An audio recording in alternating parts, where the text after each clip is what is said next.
We are on the second to last line of Yudalad Amud Beis 14b, continuing explaining different parts of our Mishnah. So the Mishnah mentioned that ha'arachin, which are different in the parts of the Torah where you evaluate your own self, and then you donate a certain amount of money, depending on your age. There's a set amount of money that you have to donate. You have to give to the Beis Hamikdash. Now, the Mishnah says, harachin metaltalim, some kind of movable erichin vows. Now, it says the Gemara, my erichin metaltalim, because erichin is always referring to a set amount of a person. There's a set amount if you're 20 to 60, and if you're male and a female. So what does it mean, the movable erich vows? Erich doesn't apply to vessels, it only applies to a person. So, Amar Rav Gidol Amar Rav, says Rav Gidol in the name of Rav Ha'omer, erech kli ze alai. What you're saying is, the value of this vessel is upon me. So you're not really invoking the erech vows in the Torah. You really just want to donate money to the Beis Hamikdash. The way you say it is, the value of this vessel is upon me, and now you have to bring that money to the Beis Hamikdash. The Amar of Gidol Amar Rav, as Rav Gidol Amar Rav says, Ha'omer erech kli ze alai no sein damav. A person who says the value of this vessel is upon me gives now the money. Oh, good morning, Charles.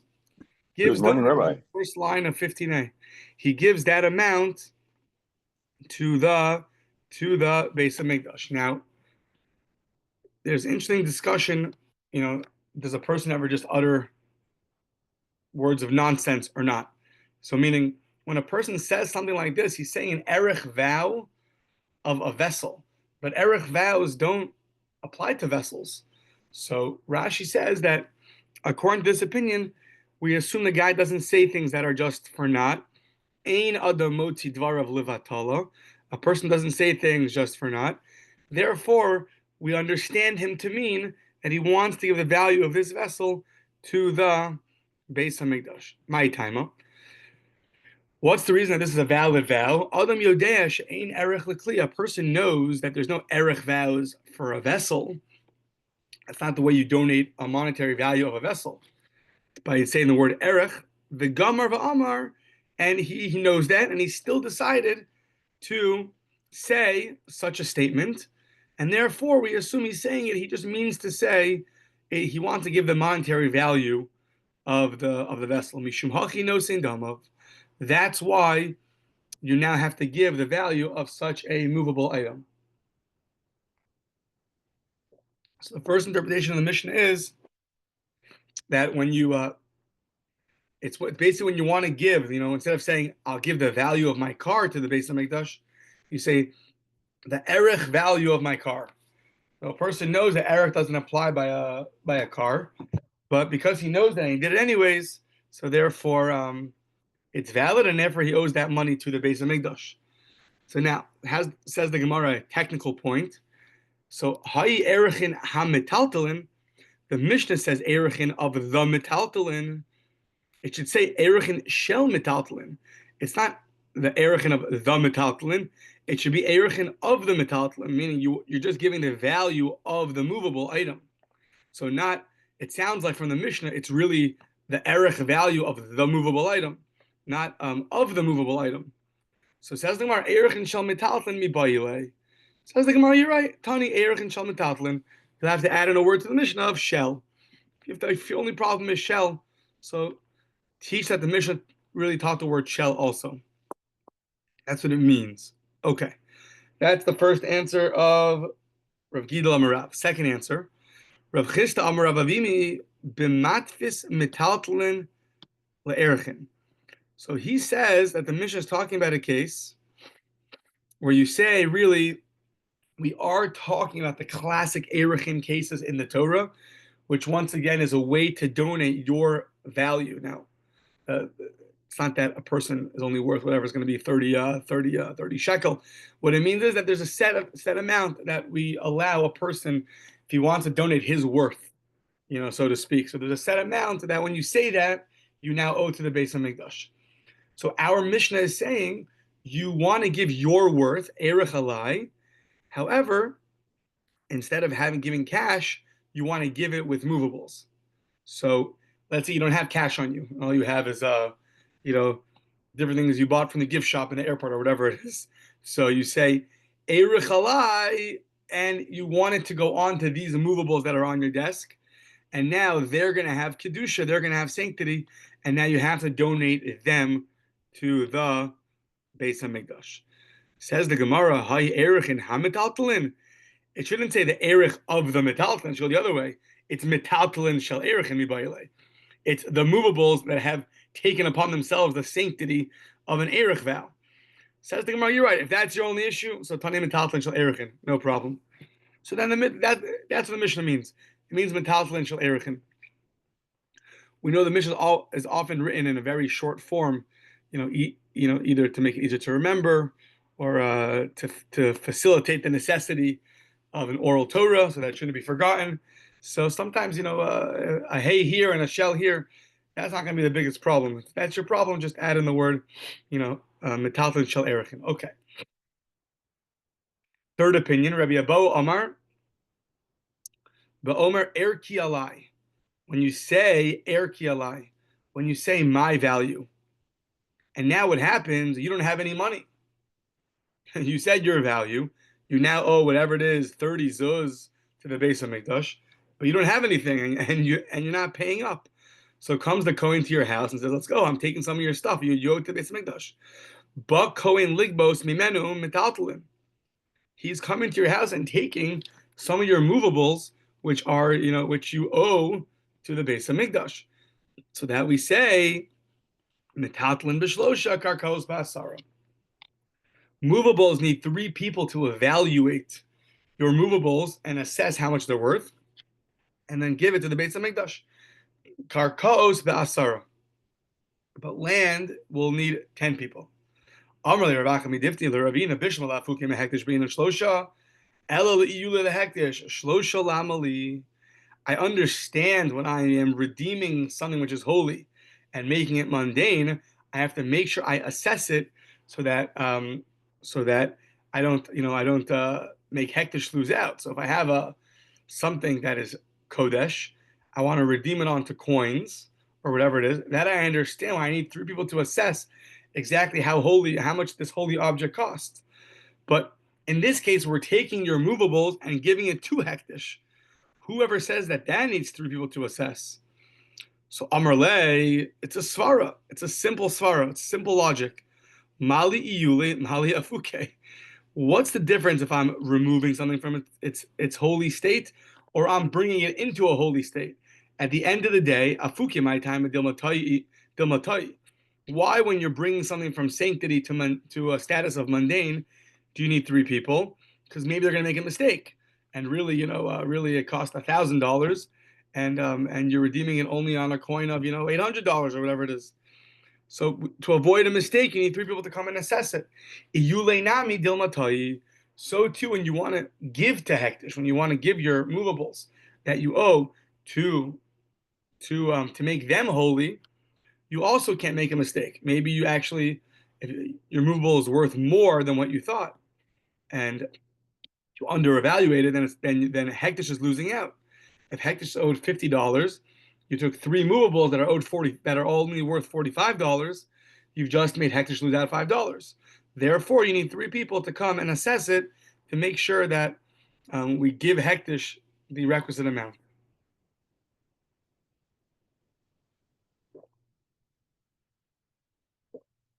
Okay. Now, Rabbi Yehuda said one of these 3 people has to be a Kohen.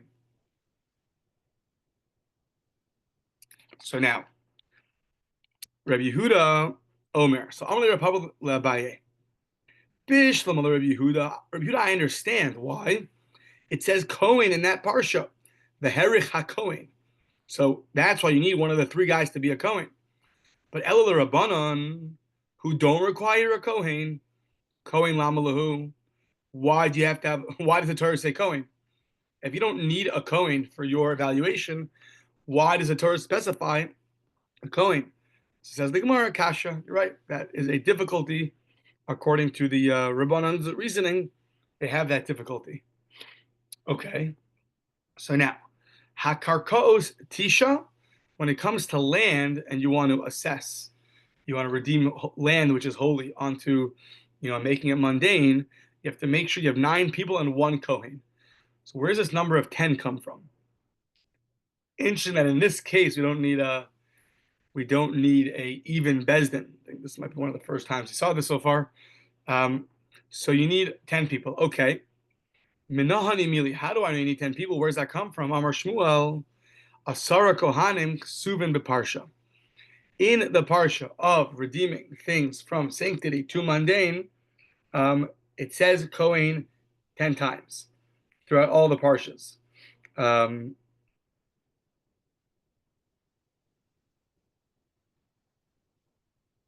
Yeah, that whole parsha of redeeming things from sanctity. So it totals the word Kohen 10 times. Amar Shmuel, Asar Kohanim Ksuvim Beparsha Chad Lekufei. So you need 1 Kohen to teach you one of the Kohanim, meaning one of the 10 times it's mentioned. You need it for itself. Just that you need a Kohen to assess the value of the land if you want to redeem it and make it mundane again. Then you have 9 other Kohens. So this is an interesting thing. So Hanach have miut achar miut. So the first Kohen tells you it has to be a Kohen and not a Yisrael. So there's a general, very interesting rule in how we understand psukim. When you have something which excludes something, that's called a miut, like ma'at is less. You're excluding something. What happens if the Torah then excludes the same exact thing again? So you don't need it to exclude anything. It already excluded it before. So in this case, it says Kohen, velo Yisrael. Has to be a Kohen and not a Yisrael. And then it says Kohen 9 more times. So what do you want to say? It's coming to tell you a Kohen and not Yisrael again? That's unnecessary. So that we have a rule that's called the Ein Miut Achar Miut Ela L'Rabos.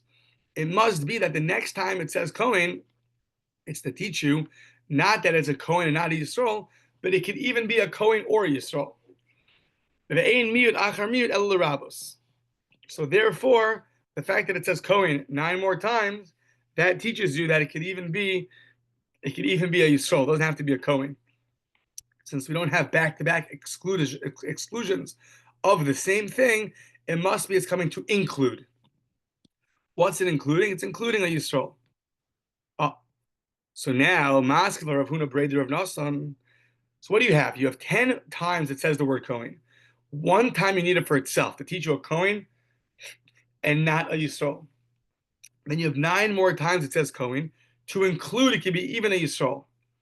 So how did you get 9 Yisraels and 1 Kohen? Ema Chamisha Kohanim, the Chamisha Yisraelim.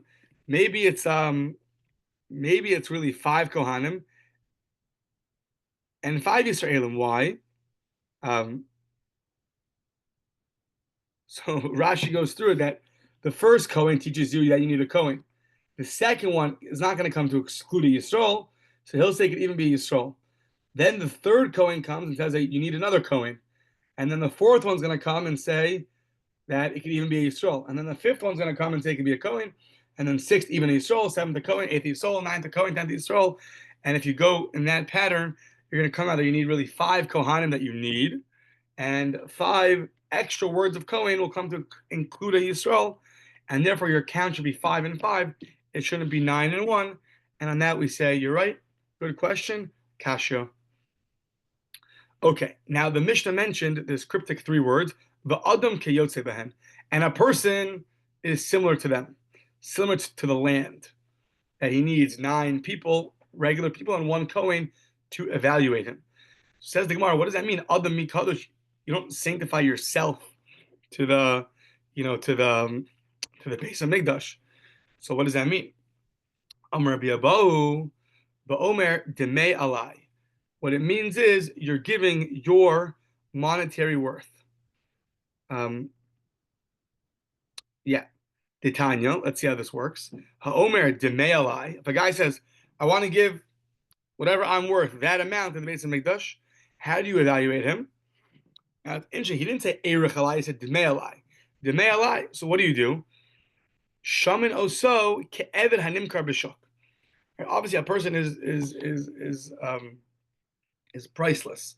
But when it comes to monetary laws, when you want to donate to the Beis Hamikdash, we need to have a system that works. So when you say this, we look at how much would you be sold as a eved on the market, as a servant on the market. And the eved is kish lekarkos. Generally, there's a pasuk v'isnachaltem osam that servants and land are often the laws of land apply to servants also. When it comes to oaths, ein nishbain al karkos, we don't make an oath on land. We don't do for an eved. Different rules. So too here. Since we're talking about a case, you say my monetary worth. And the way we figure that out is to see how much would you be sold as a servant. And since a servant, we derive the rules of land to a servant. And just like by land, we need 9 people and 1 Kohen. So too this person will need 9 Yisraelim and 1 Kohen to evaluate him to see how much that's worth. And I guess, and then he'll owe that amount to the Beis Hamikdash.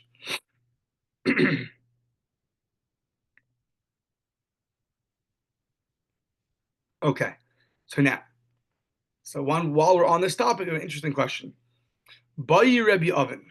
So now, Seyar ha'omed ligzos. So you have hair on a person's head that's ready to be cut off.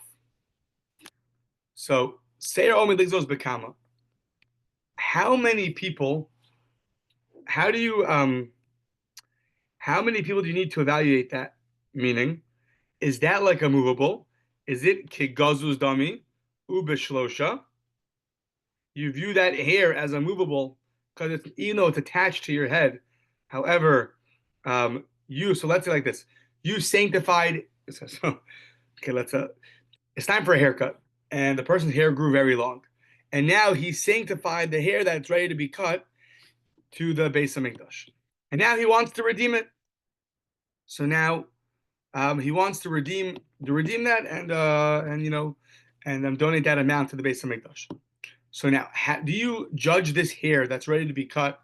Since it's already 1 foot out the door, we view it kigazuz dami. It's already like it's cut, and therefore it's going to be like a regular movable, which we know takes 3 people to evaluate it. Or do we say it's kimechuber dami? At the end of the day, it's still attached to one's head, and therefore it is going to require 10 people to evaluate it. So that's an interesting question. So now, next time you get a haircut, you can think about this. Tashma. So let's bring a brisa to prove this. Hamakdish es avdo, a guy sanctifies his servant. So the halacha is ein molinbo. So me'ila means when you misuse inadvertently, you misuse something which is holy. That's called me'ila. You have to pay back however much you misused it, and an added 5th, and bring a special korban. That's called the parsha of me'ila. So now, a guy sanctifies his servant to the Beis Hamikdash. Ein molinbo. There's no me'ila, because a servant is compared to land, and by land, the Gemara in me'ila tells us that we learn out from truma, chet mitruma, that there's no me'ila. So once again, a servant is always compared to land for many, many halachas.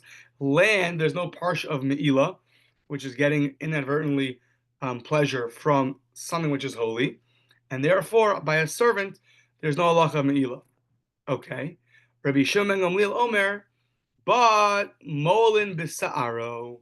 But you could get me'ila if you sanctify your servant and then you use his hair for something. So therefore, since there is me'ila. What's the case? The kaimalon, the case there is the b'sa'aro ha'omed ligzos pligi. They're arguing about a case where the eved is ready, the servant's ready for a haircut. That hair, is it viewed like a movable, or is it viewed like it's attached? So the first opinion says there's no me'ila because even the hair that's ready to be cut is still attached to the body. Therefore, according to that opinion, in our case, it would need 10 people to evaluate it. It's like land.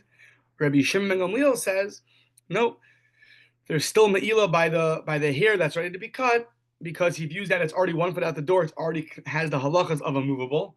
So therefore, in our case, it would take 3 people to evaluate it. Shma Mina. So that question, Julia Machlokas, Tanakama and Rabbi Shimon Gamliel.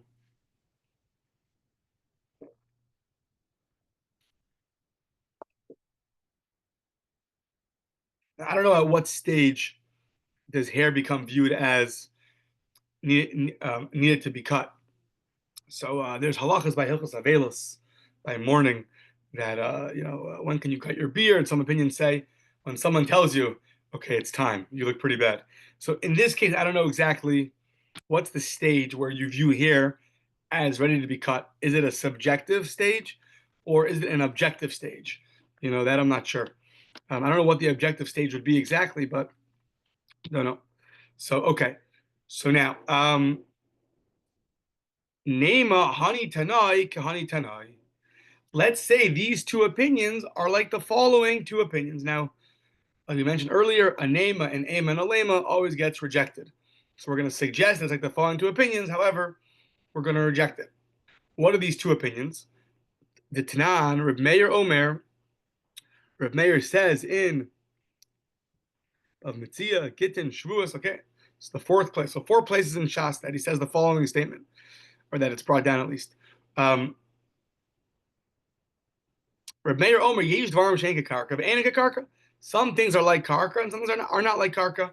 Ve'ein Chachamim Modim Lo, and the Chachamim do not agree with him. So now, Ketzad, what's the case? Eser Gefanim Te'unus Tzartach. A guy tells somebody else, there are 10 vines, 10 branches that I gave to you. He wants them back now. The Halo Omer Ein Elech Hamish. There are only 5 of them, not 10. So now, usually, there's a halacha when you're modeh b'miktas, when you admit partially, you have to swear that you don't owe the other 5. So Reb Meir is mechayev, and he says yes, even though it's attached to the ground, it sounds like. However, because it's ready to be cut, I'm ready to cut off the branch, therefore we view it as a movable, just like our hair case. He said at the end of the day, it's still attached to the ground, even though it's ready to be cut, it's still going to be like the ground. The Amar Rabbi Yossi Bar Chanina ba'anavim ha'om b'sli batzer. We're talking about vines that are ready to be cut off. Askinon. Mar savar kibitzurus. I mean, Mar savar la kibitzurus. I mean, one opinion holds Rav Meir that they're already like they're as if they're cut off already, and the other opinion says like a comment say no, it's attached, so we still view it as attached. So that sounds like the same as our machlokas by hair. Hair that's ready to be cut, is it viewed already like it's cut off or not? It says the Gemara no. Lo. I feel Tim Rav Meir ad kam Rav Meir hasam kol kama deshafkeluhu michash kachishe have also aro kol kama deshafkeluhu ashbuche mishbach. There's a big difference. Rav Meir says the reason why the vines you view them as they're already cut off because if you would leave them without cutting them off, they're actually going to diminish. They're going to decrease. They're going to get worse. But here, if you leave hair on, the hair is going to be fine. Hair is going to get better as it grows. It's not going to get worse as it grows. So therefore, Rav Meir would not agree that by hair, not necessarily would he agree that hair is viewed as already cut off. Rather, he might agree that it's viewed as it is attached. Okay.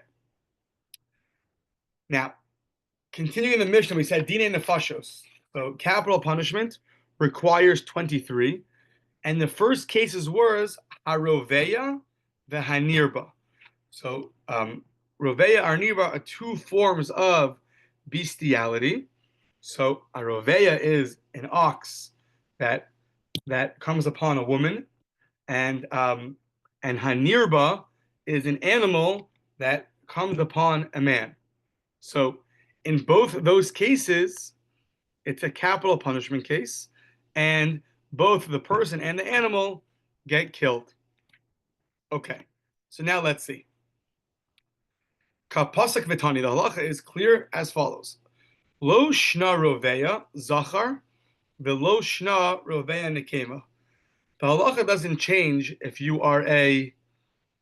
the ox went and came upon the person, or if it came upon the woman. Both of those, they get skila. So now, bishlam a roveya nekeva, if it comes upon a woman, So dichsiv v'harakta es ha'isha ve'es ha'behema. That's explicit. Ella rovea zachar minolan. How do I know if it comes upon a man that's going to have the same halacha? Dichsiv kol shochev in behema mos yumas. Says the verse, anybody who lies with an animal gets the death penalty. Now Rashi fills in a little bit. We have another verse in Vayikra Parakaf telling you about a person that has relations with an animal. So what is this pasuk for? Im eino inyan l'shochev tineu inyan l'nishkav. If it's not talking about a person who goes basically by at least by a male, not a female, there's two ways that bestiality can occur. Either you come upon the animal or the animal comes upon you. So either you're more active, or without getting too graphic, or you're more active or more passive.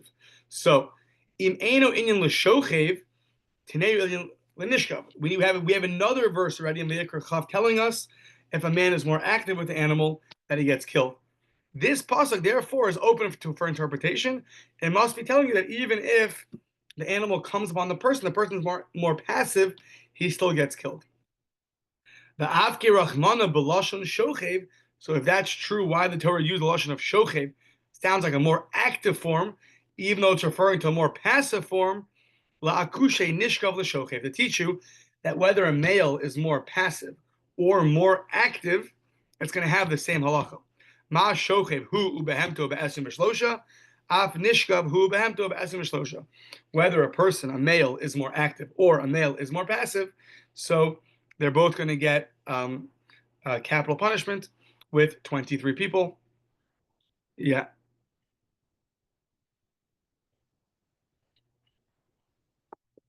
Okay, now the next part of the Mishnah says shor haniskal is be'esrim v'shlosha. Now, a wild ox that kills, it gets judged with 23. How do I know? Shenamar, hashor yisakal v'gam ba'alav yumas. The animal gets stoned and its owners get killed. So what does that mean? Its owners get killed. So what it means to say is not that the owner gets killed for his ox killing. The owner only gets killed if he kills, not if his ox kills. So it must be coming to tell you, it compares, just like a person who, if he would kill, right, he has 23 people judging him for capital punishment, so too, when the ox kills, so it also will get 23 people that will judge it and kill it.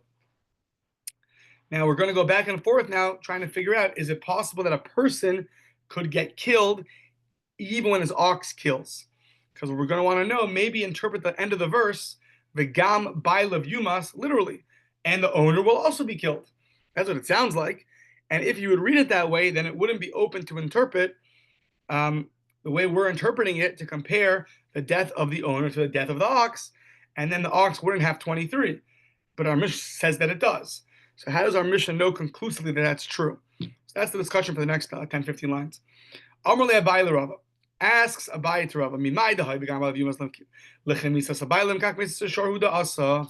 How do we know that this idea of the end of the verse comes to teach you that we're just comparing the death of a person with 23 to the death of the ox?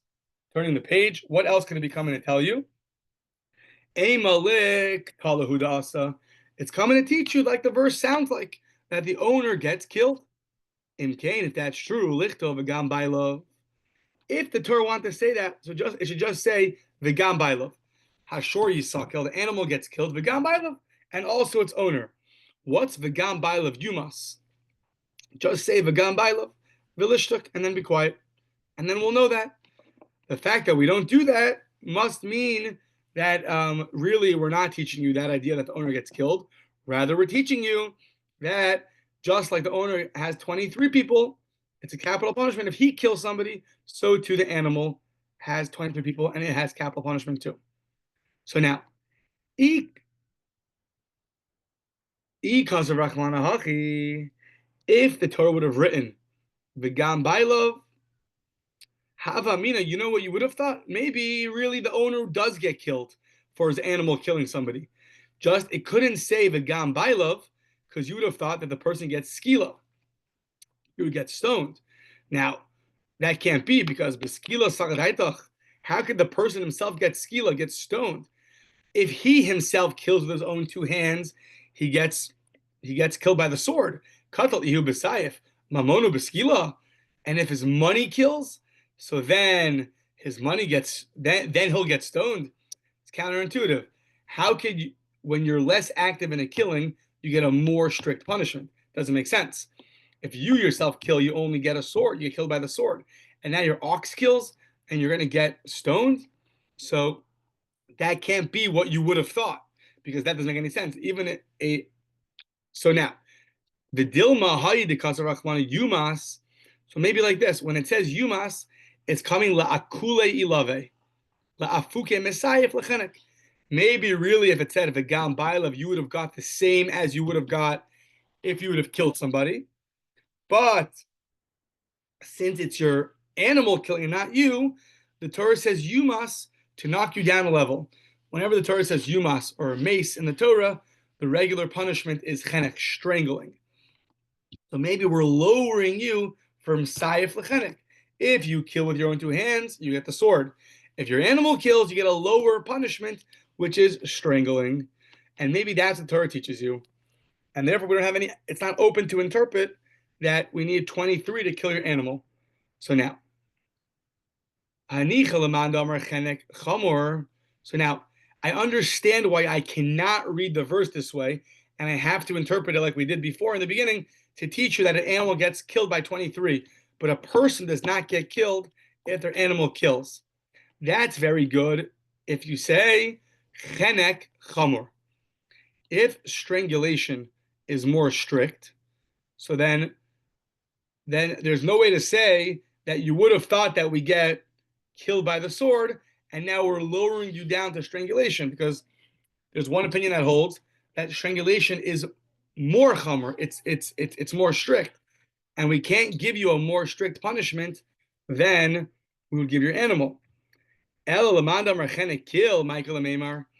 if you hold that strangulation is a lower form of punishment than the sword, these are two opinions coming up in about a month from now, a month and a half from now. So if you hold that strangulation is more lenient, so then it's very good. You would have thought if it just said v'gam bailav, you would get the same, you'd get the sword. And now it says you must to teach you that you only get strangulation. It's a lower form of punishment. Therefore, when you kill somebody with your own hands, you get a stricter punishment of the sword, versus when your animal kills, you get a lower form of punishment with just strangulation, and therefore it's not open to interpret that an animal gets killed with 23. So now we're saying, hold on, this makes no sense. Lo sakadaitach, you can't think that a person gets killed when his animal kills. Why not? Dichsiv, it says, im kofer yushas alav, that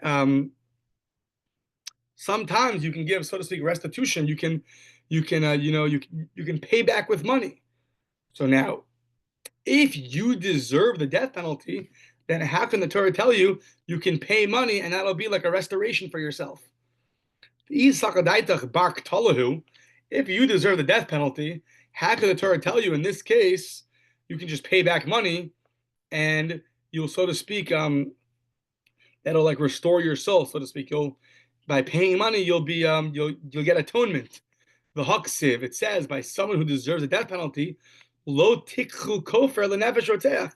You cannot accept, judges can't accept the money from a person who killed to atone for his act of killing. The only way to atone for his act of killing is killing him. It's the only way. So how could you think that if the person really gets killed, then how is this verse going to make sense that you can pay back money? So it says the Gemara, Adarabba, mishum hi gufa katal ihu lo tizgile b'mamona ella biktala katal shoro lifra nafshe b'mamona. So maybe we're saying this is exactly why you need our verse. You would have thought that you would have to pay back money and you would get restored and you would get atonement, and maybe that's what Yumas is teaching you, that in this case where your animal kills, so then we will kill you, and you cannot just pay back. Maybe that's exactly what the Torah is telling you. This would be an exception to the rule. In general, when your money kills, or when you hurt somebody, so when your money hurts somebody, paying back would be a good form. But in this case, the Torah would be teaching you that you would have to get killed, and if you don't give, the Torah here would be telling you that if you don't restore with money, then you'll be killed. It's one or the other. Maybe that's what the verse is teaching you here. That just like when you kill, you can't pay back with money. But here, when your animal kills, you could pay back with money. And if you don't pay back with money, then we're going to kill you. So you still need our verse of Yumas to teach you that there's still going to be some form of death penalty when your animal kills. It's in the event that you don't pay back and you don't atone for yourself with money. In that case, the only way to atone for you will be by taking your life. But we know that our Mishnah says that the verse is open to teach us that an animal gets killed with 23. So how do we know that? Elamar Chizkiah, Chizkiah says, and in the Academy of Chizkiah they taught, Amar Kra, most Yumas Hamake Rotzeachu, Al Ritzichaso Atahorgo, Atahorgo Al Ritzichas Shoro. You have a special verse that teaches you that you get killed only for your own killing, and you don't get killed for your ox's killing. Therefore, that other verse of Yumas is open to interpret that we're just comparing the two killings. Just like you get judged with 23, so too it gets judged with 23.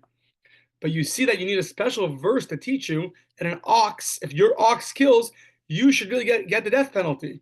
How severe we are about watching your animals from damaging others. Okay.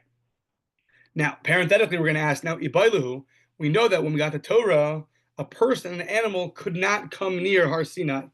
An explicit verse says, if you come near Har Sinai, we're going to kill you.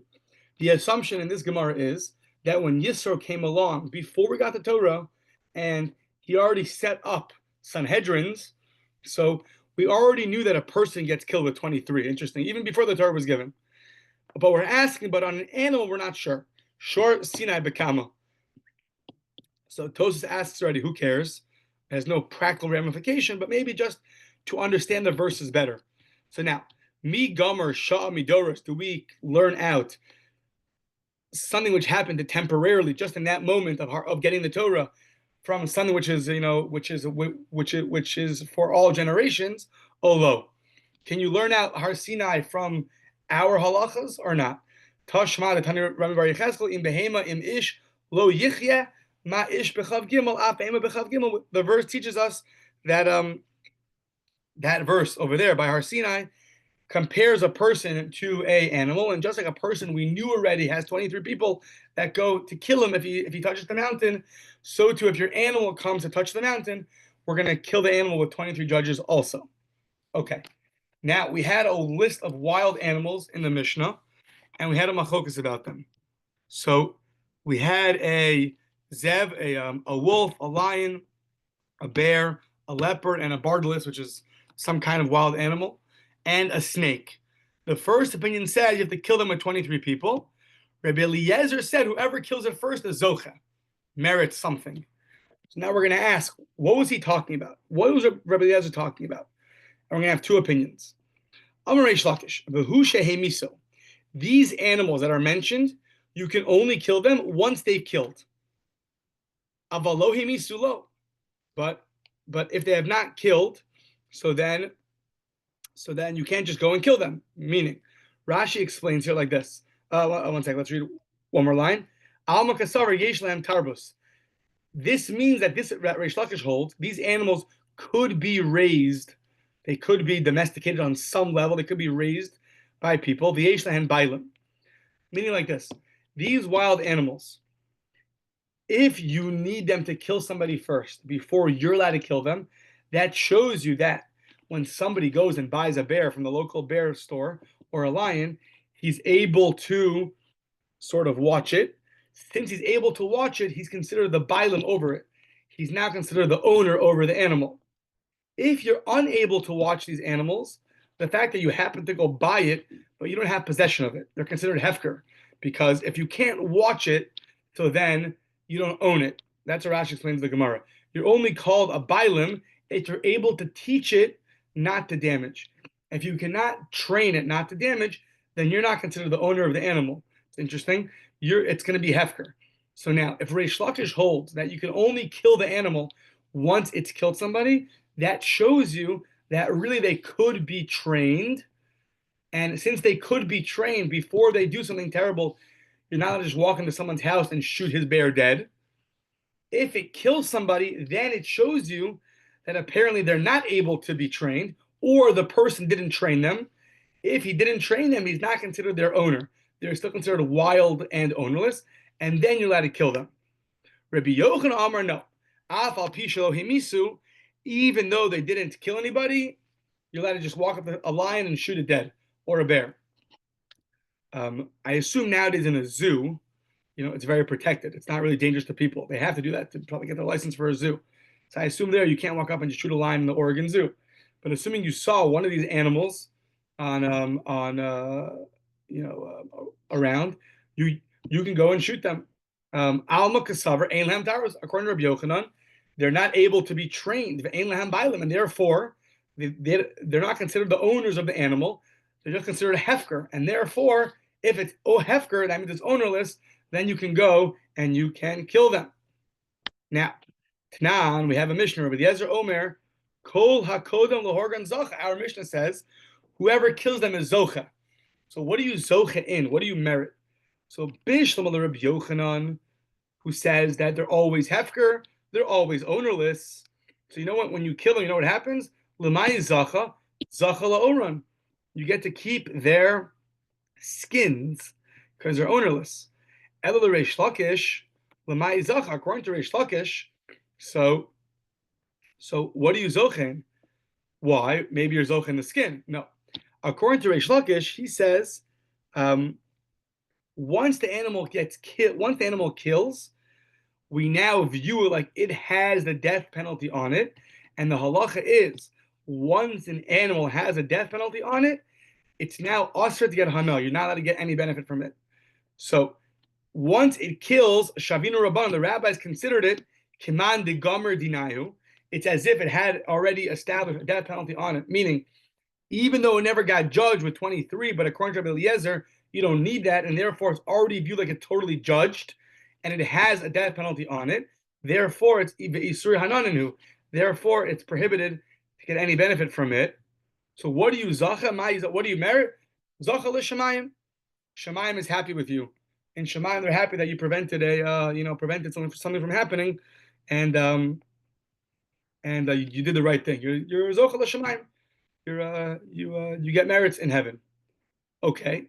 Tanya Kavasi de Reish Lakish. We're going to bring a brisa supporting Reish Lakish that these animals are only able to be killed according to Rabbi Eliezer once they have killed. Echad shor shehemis, the echad behema v'chaya shehemisu. Any animal, wild animal, or a behema that kills bechav gimel, it gets judged with 23. Rabbi Eliezer Omer shor shehemis be'esim b'shlosha. Only an ox gets judged with 23 people. V'shar behema v'chaya shehemisu. But the other wild or domesticated animals that killed somebody, so then kol hakodem l'horgan zacha b'hem l'shamayim. Then anybody can come and kill them, and therefore they are zocha l'shamayim. So that's a brisa supporting Reish Lakish's supporting Reish Lakish. It's just interesting that in our Mishnah it only mentions 7 or 8 animals. In the brisa here it says echad chaya ve'echad behema, shar behema v'chaya. It sounds like almost any domesticated animal. Let's say someone has a dog. Now very common people have dogs. So the dog goes and kills somebody. Would that apply to a domesticated dog once the dog is killed? It sounds like from the brisa it would apply. Shar behema v'chaya. Behema means domesticated, chaya means wild. It would sound like, a bunny rabbit goes and kills. Maybe you now have a free license to go kill that bunny. So not just the 6 or 7 animals mentioned in our Mishnah. So that's interesting. Rabbi Akiva says in our Mishnah, continuing, the same thing as the Tanakama. Rabbi Akiva just repeats, Misasan be'esim v'shlosha. The deaths of these animals are with 23. So says the Gemara, Rabbi Akiva, Tanakama. It's the same as the first opinion. We say no. Ika beinayu nachash. The difference is a snake. The Tanakama holds a snake needs 23, and Rabbi Akiva holds like an opinion of Bava Kama that says a snake is always a wild animal, and therefore it does not get judged with 23. There he'll agree to Rabbi Eliezer that you can just go and kill it. Okay. The Mishnah said that we have a tribe that did something wrong. We don't know what it is yet, but we only judge the tribe with 71 judges. Sounds like the whole tribe did something wrong. Says the Gemara, what did the tribe, what did it make a mistake in? Ilema shevet shechilas Shabbos. He'll tell me an entire tribe of the Jewish people, they violated Shabbos. So says the Gemara, hold on. Amar the polygraph mana ben yechidim lemerubin linyan avos kachavim b'shar mitzvos mi polig. We only made a differentiation between a person doing an avera and a group doing an avera when it came to avodas kachavim, when it came to doing idol worship. There, the Torah differentiated because in Ir Nidachas, a whole city, majority of a city that gets judged for doing avodah zarah, they need 71 judges. One person that does avodah zarah gets judged with 23. But we only found that distinction by the avera of avodah zarah. So it couldn't be that the whole tribe was over Shabbos, because then we never found such a precedent. So what must it be? Ela b'shevet shehudach. It must be a whole tribe that what? Went and did avodah zarah. And that's what we're talking about. Says the Gemara, Lememra de bedina de rabim, dainin lei. Is that to say, it sounds like if an entire tribe goes and does avodah zarah, we treat them like Ir Nidachas. And by Ir Nidachas, the halacha is you get killed by the sword, and you need to be brought in front of 71. So maybe what's the problem with that? The problem is the following.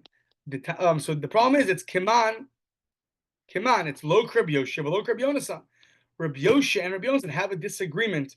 How many people do you need to be judges at Ir Nidachas? But they both agree that it's not the whole city. Let's see. The Tanya, ad kama os in Ir Nidachas, until how many people do you do Ir Nidachas? Asara v'ad meya. Divrei Rabbi Yoshe. He says from 10 people to 100. It's interesting that 10 people is the minimal amount to be called a city, and more than 100, it's no longer called a city. It's called a tzibur, which we now call a congregation. We call nowadays a tzibur. It's interesting, right? Shaliach tzibur is one of 10. But in this case of Ir Hanidachas, he says an Ir is no more than 100. So it's no longer 100. Yeah, more than 100 is no longer considered a city. It's not considered a tzibur. And by tzibur, if an entire congregation does something wrong, it doesn't say there that you get killed by the sword. Therefore, if you have more than that, each person, is judged individually. Rabbi Yonasan Omer memeya v'ad rubo shel shevet. He says from 100 until the majority of the tribe, that's considered a city. If it's the whole tribe, though, then it's no longer a city anymore. Now so nobody holds that an entire tribe gets judged like Ir Nidachas, like the majority. So the Afila Rabbi Yonasan lo ka'omer ela rubo aval kula lo, but a whole tribe not. We're back to square one. What's the case where an entire tribe does something wrong and they get judged by 71? So if it's like Ir Nidachas, it can't be. So that's the question. We'll continue tomorrow with the answer. Tomorrow I'm back in person. Bez Hashem. Have a wonderful day.